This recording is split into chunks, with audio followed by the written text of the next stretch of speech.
Hey guys, what's up? My name is Sean Wayne and today may nakuha na naman tayo. Ito naman as per the discovery of Sir Bong. Actually, inedit niya na to. No? May part dito na na-edit niya na. So ayon nga dito sa kanyang makikita niya, no? Ayon sa kanyang caption dito, Senator Raffy Tulfo pabor na wag kasuhan ang mga small vloggers at tinag nga niya rito si Attorney Libayan. Okay? Yung first part nito, matatawa ka dahil nakapag-edit na rito si Sir Bong. At hindi naman tayo magbibigay ng masyadong maraming commentary dito. Totoo nga ba yung sinasabi ni Sir Bong na pabor na wag kasuhan si Idel? Okay. Tara panoorin natin. It's about time that we have to revisit that law. Sorry. Yan natin kasi mag-e-echo guys eh. Yan. Change tayo ng speaker. And probably change it para naman maging fair sa, hindi lang sa mga taga-media, kung hindi sa lahat, even sa mga vloggers. Masiguro na hindi maging harassment yung pagpapile ng libel or any case for that matter. Senator Raffy Tulfo at ang kanyang mga abogado na nag-file ng multiple cyber libel case. Nakasuhan na kayo ng libel, di pa? The public hearing. Okay. Etong Senate hearing na to guys, no? Medyo ilan months na rin to. Okay, ilan months na rin to. As we all know naman, itong si Sir Bong ay very active sa panonood ng mga Senate inquiry, Senate hearing. So siguro na-recall niya na parang okay, sounds familiar. No. Minsan, sa isang Senate hearing, may sinabing ganyan si Idel. Punta tayo directly dun sa sa part na parang nag-aano na siya.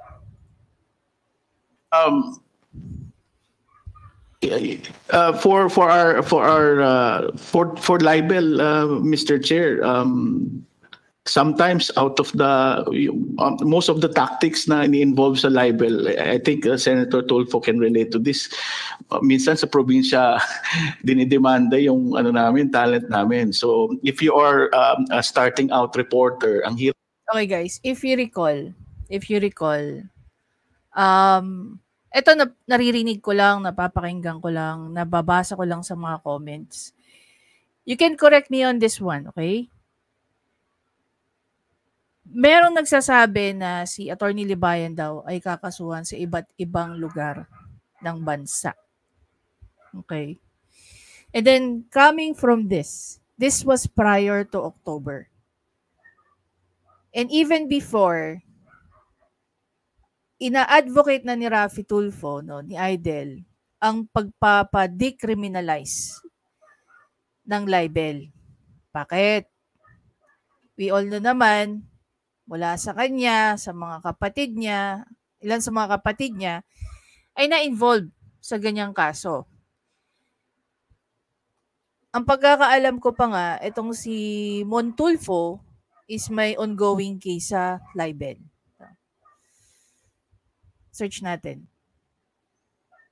Okay, here guys, makikita nyo na, ayan, last May 19, 2022, na headline nga, no, si headline ba to?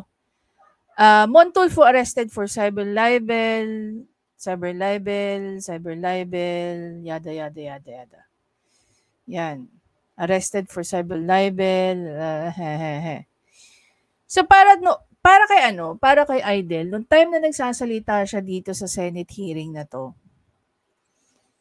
ang pagkakaso ng libel, no, is pwedeng maging isang form ng harassment. Lalong-lalo na kung ito ay fina-file sa malalayong lugar. Tapos yung kinakasuhan mo ay nasa Metro Manila. Yung ikinaso nga kay Idel ni Michael Guy, kung mapapansin nyo, yun sa Baguio pa. Tapos si Idel taga rito sa Metro Manila. Kaya sabi tuloy ng abogado, pakinggan natin. hirap naman pupunta ka ng Kidapawan, for example, to litigate.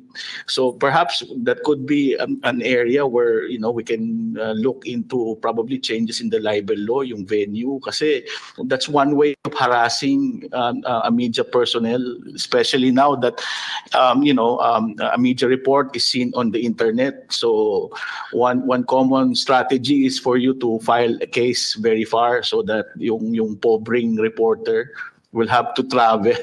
What he's referring to, Mr. Chair, yeah, I've experienced that, na taga Manila, yung media man based.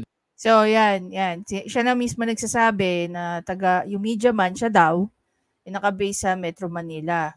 Tapos, kinasuhan siya sa Baguio. Kasi based doon sa decision ng kay Michael Guy, nakalagay nga doon Baguio. Dito sa Manila, yung kanyang TV network or yung kanyang newspaper, and then yung magdidemanda sa kanya, didemanda siya Tawi-Tawi, sa Holo, kung saan-saang lugar na lupalop, malalayo. At mahirapan siyempre yung pobreng reporter na pumunta doon, then nawawaran siya. Yun hanggang sa makulong. Why is that so? Bakit sa malalayong lugar dinidemanda? Mr. Chair, doon yung unfortunately, Mr. Chair, the venue for criminal action for libel is kung saan nabasa o yung report. Mm-hmm. So while it is logical for them to file it here in Metro Manila, of course, mas madaling maiharas ang media kung kakasuhan mo siya sa malayong lugar. Siguro, Mr. Chair, it's about time that we have to revisit that law and probably change it para naman maging fair sa, hindi lang sa mga taga-media, kung hindi sa lahat, even sa mga vloggers. Mm-hmm. Para Wait. Balik tayo konti.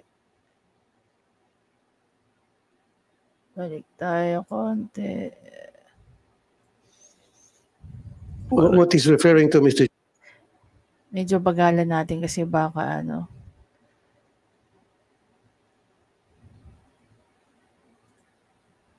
baka hindi natin masyadong maintindihan. Chair, yeah, I've experienced that na taga Manila yung Wait. Hindi pa pala to dapat. Yung media man based dito sa Manila, yung kanyang TV network or yung kanyang newspaper, and then yung magdidemanda sa kanya, didemanda siya Tawi-Tawi, sa Holo, kung saan-saang lugar na lupalop, malalayo. At mahirapan Wait up. siyempre yung pobreng reporter na pumunta doon. Alam mo, hindi ko maintindihan bakit natatawa sa kanya si Senator Jinggoy. Then nawawaran siya. Yun hanggang sa makulong. Why is that so?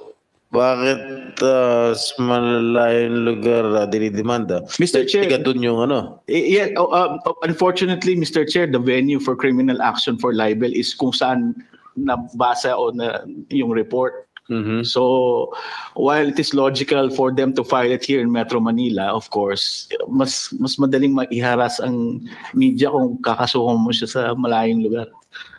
Siguro, Mr. Chair, it's about time that we have to revisit that law and probably change it para naman maging fair sa, hindi lang sa mga taga-media, kung hindi sa lahat, even sa mga vloggers, para masiguro na hindi maging harassment yung pagpapile ng libel or any case for that matter laban doon sa kinakasuhan. Kasi mahirap naman papailang ka sa napakalayong lugar at masama ang masaklap pa niyan. There were instances na hindi alam nung pinailan na meron pala siyang kaso kasi tawi-tawi nga So basically, I'm reacting to this based on what do you call that? The comments, no, that I've been seeing na si Attorney Libayan daw ay kakasuhan sa iba't ibang lugar ng bansa. Now, gaya nga rito, no, kung babalikan nga natin yung first part na to. Okay, pakinggan natin ulit.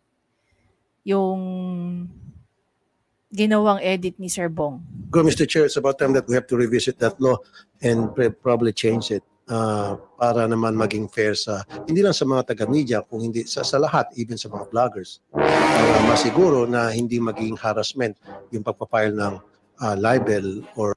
Para masiguro, ulit.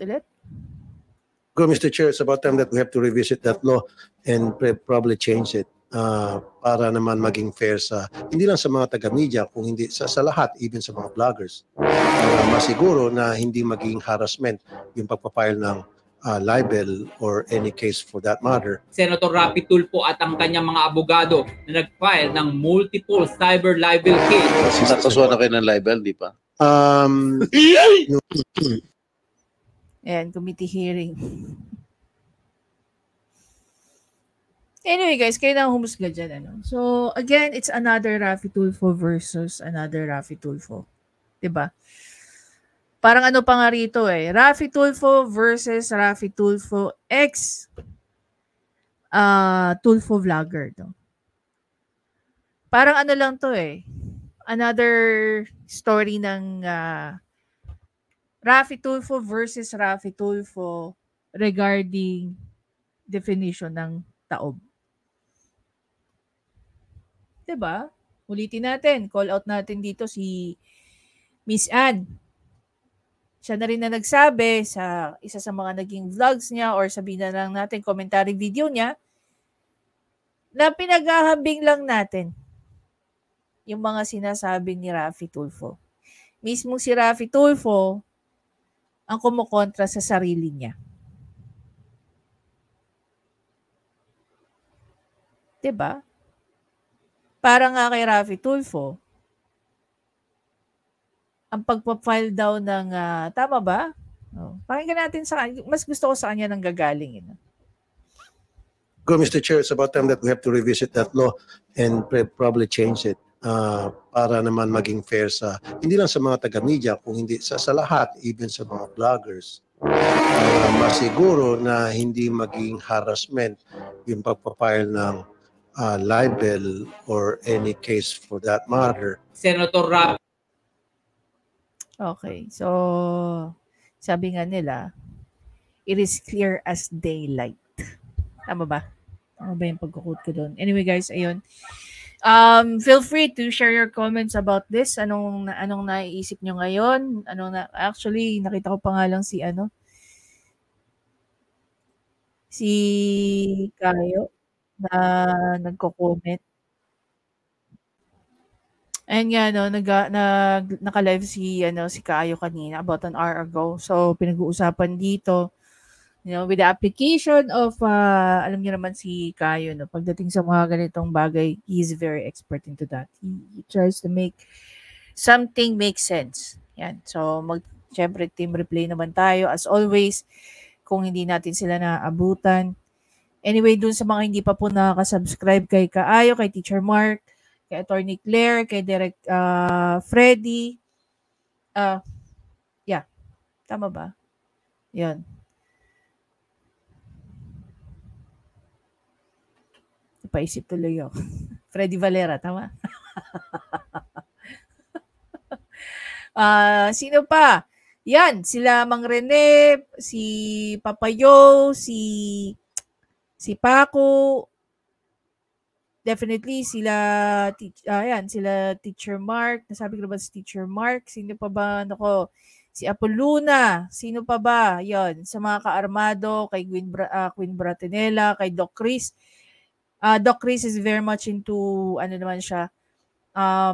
medicine, no? Sa larangan naman ng medicine si Dr. Chris. So check him out as well. Ayan. Sa mga taon to, marami tayo kasi matututunan. Going back dito kay Sir Bong. Sir Bong, again, maraming salamat. By the way, guys, syempre, subscribe nyo rin sila MUG. Sino pa? Si Tita Alona. Sino pa? Si Jessay. No, subscribe nyo sila. Sino pa? Ayun. Ito, si Sir Bong. No? Kung di pa kayo nakaka-subscribe, mamaya magsasubscribe tayo kay Sir Bong. Another one of Rafi Tulfo versus Rafi Tulfo.